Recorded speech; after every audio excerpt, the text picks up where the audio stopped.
I'm Mike Morales here in San Antonio, and you're going to watch a special edition of Sipping Off the Cuff. And I'm excited because with me tonight is our COO Lisa Peach's brother, Rick Levy. Rick Levy. And Rick, where are you with us right now? I know I'm in San Antonio, Texas, and you are in Southern California? Yeah, San Diego. San Diego. Okay. Well, tonight Rick has volunteered. We're going to make Rick our guinea pig because tonight we get a chance to actually do a sipping off the cuff featuring the Selección ArteNOM Selección. This is the 1580 version. You can tell that we've had these for a while, but we've never been able to find someone capable and who was able to help us out with a review on sipping off the cuff. So tonight we get something real special. This is Selección, and it is ArteNOM, isn't it? Yes. Yes. And the concept behind this was started by a guy named Jake Lustig, and Jake and I have communicated off and on for a few years. He thought, in his wisdom, that it would be very cool to use the best from certain select distilleries in different regions. And for his Blanco version, he picked 1580, which, if you'll bear with me, because my lighting's not the greatest here, this particular distillery is Rancho Siglo, Casa de Jesus, I think is what it is, in Jesus Maria. It gives the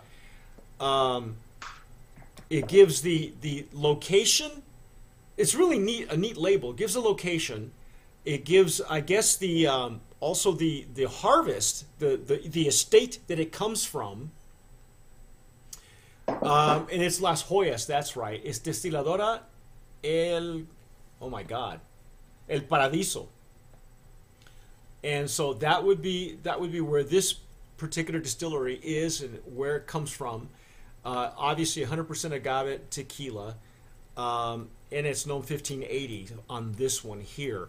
He even gives the elevation and the approximate bricks on the side of the label. There's nothing left to the imagination on this bottle. And Rick, it is a beautifully curated brand, from the packaging, when of course right down to the juice, and it's a really interesting concept of the brand, because with most brands they stick with a single juice from the Blanco through the Añejo, XA, what have you, but the distillers are doing all of these interesting things on their own that don't necessarily get branded and distributed. And so this is a great opportunity to really feature some of that interesting work that's going on. I agree completely. And like I say, Jake Lustig, who's the importer and originator of this line, just it's brilliant. It really is brilliant. Now, if you look at some of you may never have seen this. This is what we call point of sale material. There are 4 different distilleries. Now, Rick, explain to me, you said earlier off camera that 1580, the Blanco 1580, and the Blanco 1549 are literally the same juice? Is that how you've heard it? No, the 1580, and then if the older version of the 1580, I'm not sure if you can see this. Oh, the 1079, right? It's labeled 1079. Okay. And so it's supposed to be the same distillery, but there was a change in the NOM number at the distillery. All right. And so 1079 is the older version of the Selección 1580. Okay.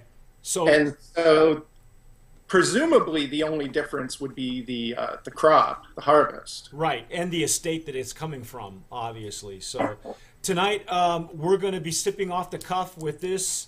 In fact, that while we're at it, Rick and I will be using the Riedel glasses tonight, because I know Rick's library, and he's got an extensive collection of really nice bottles, and all Riedels. So I'm going to try not to cheat and have a little bit to. Oh my God, it still bubbles up.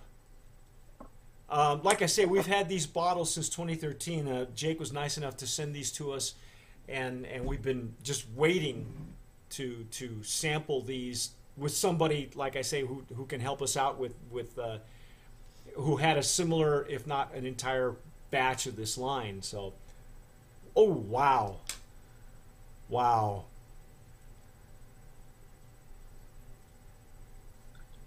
There's some lime zest in there, and there's some. It's just like you get hit automatically with the baked agave at first. I don't know what are you getting? Yeah, I just feel like it smells incredibly fresh. I'm getting,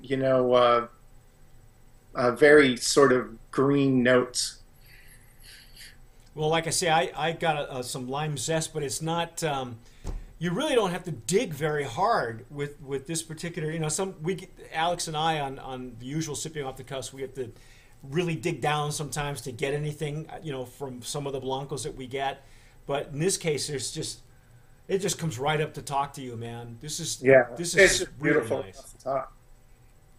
And it's citrusy, so I'm going to go out on a limb and say since I'm not familiar with I know he's giving us the elevation and probably I'm sure if I looked I could probably find the coordinates, the actual coordinates of the estate. Because don't laugh, I think doesn't Ocho do that? They actually give the coordinates, the latitude and longitude. Uh, yeah, I believe so. Yeah, that's what I thought. Which is really cool because you could go Google They Maps and actually find it put, exactly. oh, they do. They put the coordinates right Do on they? the map. Ah, there you go. Okay, well, Jesus Maria, then that would be Highlands. So we're looking Yeah. at a Highlands tequila, and I'm ready to dig in, man. I love the way this thing smells. It's just Oh yeah. so pleasant on the nose. Very very floral, fruity, and like you said, fresh. You get that fresh Yeah. green smell. And I really am, when it comes to blancos, I really am drawn to the more citrusy ones. You're a Highlands guy, huh? Yeah. Okay. Okay. Well, I enjoy them all. Well, don't we all? Yeah. No, but some people have their preferences. Some people gravitate toward the Highlands tequilas. Me personally, I like more of the lowlands. I not that I don't enjoy these because I really, really do, but when I can, I'll get a Highlands or usually a tequila from a Matitan just because I just like that minerally bite that they have. At least for me anyway. Mm.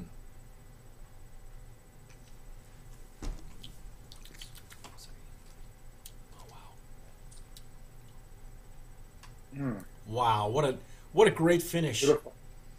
The agave notes and the citrus notes just stay on your palate. They just play. Yeah. And it kind of explodes on your palate too, Rick. Don't you think? It does. It does. Now the flavor just, it does hit you right away. You don't have to look for it. No, this really comes right up to greet you. Have you, and I know you do more cocktails than I do, have you ever tried this in a cocktail, or or is this something that you would mix? I would never mix this now. Nah, me neither. No. I would, baptize, bless, do all that kind of Yeah. stuff, but I wouldn't Yeah. put this in. It would be a crime to mix this. Not that you couldn't. Again, Yeah. if that's, 80% of tequila is consumed by, in cocktails, so feel free. But, for the price range, what do you know about the price range in Southern Cal for something like this? I think this is going for about 50 a bottle. So chances are you wouldn't want to mix this anyway. Yeah, if you have somebody you really want to impress with your mixology, then certainly.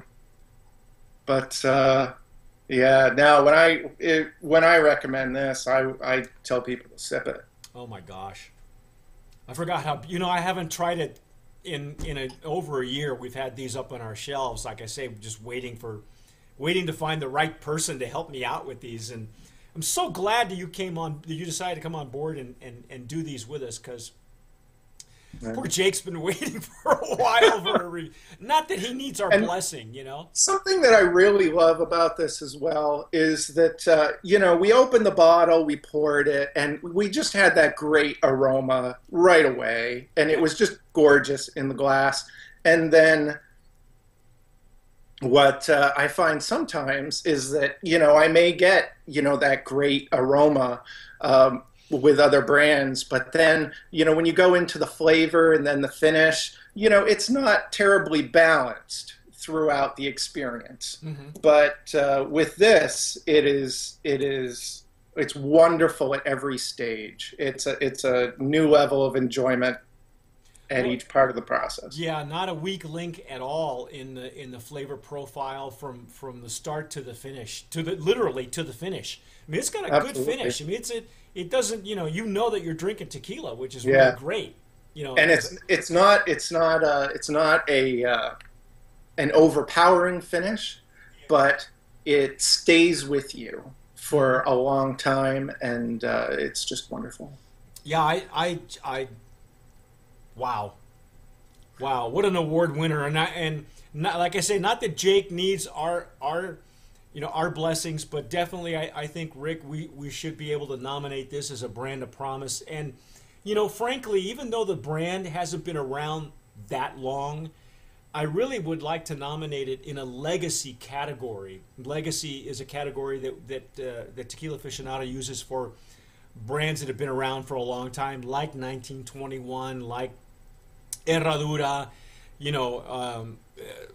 other brands that have been around, Orandines, for instance. And I really feel that even though, this is technically a number, I think that there's a lot of pedigree behind this brand. In fact, let me see if I have anything interesting that I can relate about this. It's the elevation of Jesus Maria is 6,200 feet above sea level. The boutique taberna is perfectly suited to produce our silver selección in small artisan batches. Again, this is a small batch tequila. Yeah. So we're not mass produced at all.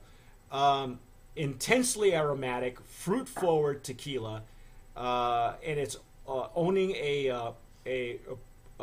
to the porous soil and extreme climate that stresses the agave. So this is technically, so the more stress the agave gets, the more flavor it imparts in distillation and fermentation. So, wow. Yeah. I'm sold. I think this is one of the greatest, really one of the greatest tequilas out there. And the Highland agaves, they tend to have a higher sugar content, correct? Yes. I know that it says that these are stressed, so I'm not sure what they mean by extreme climate. I've always heard and have witnessed that the Highlands gets more rainfall, but there's so many little microclimates even in the Highlands that perhaps where this rancho is, where this estate is, the rainfall isn't as much as it would be maybe in Atotonilco, somewhere else like that, another portion of the Highlands. So, however they make sure that the agave is stressed, it's imparting that stress.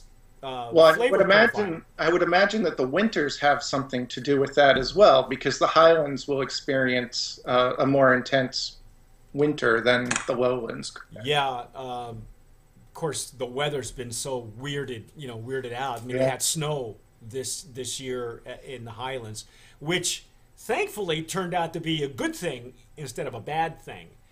At least that's the words that we get from Carlos Camarena. What a relief. Yeah, because those pictures of the snow-covered agave, it looks beautiful. I mean, I lived in New Mexico for 18 years. It's gorgeous, but I can tell you, it's not great for your plants. So thankfully, it looks like it just aided in very little loss. At least both Camarenas, Felipe and Carlos, have said that is the case. So again, Jake Lustig, congratulations on ArteNOM, Selección ArteNOM, and this would be the 1580. I'm Mike Morales here in San Antonio. Rick Levy in San Diego. And that's our take on ArteNOM. Thanks again, Rick, for being here with us on our special edition of Sipping Off the Cuff. And like Alex likes to say,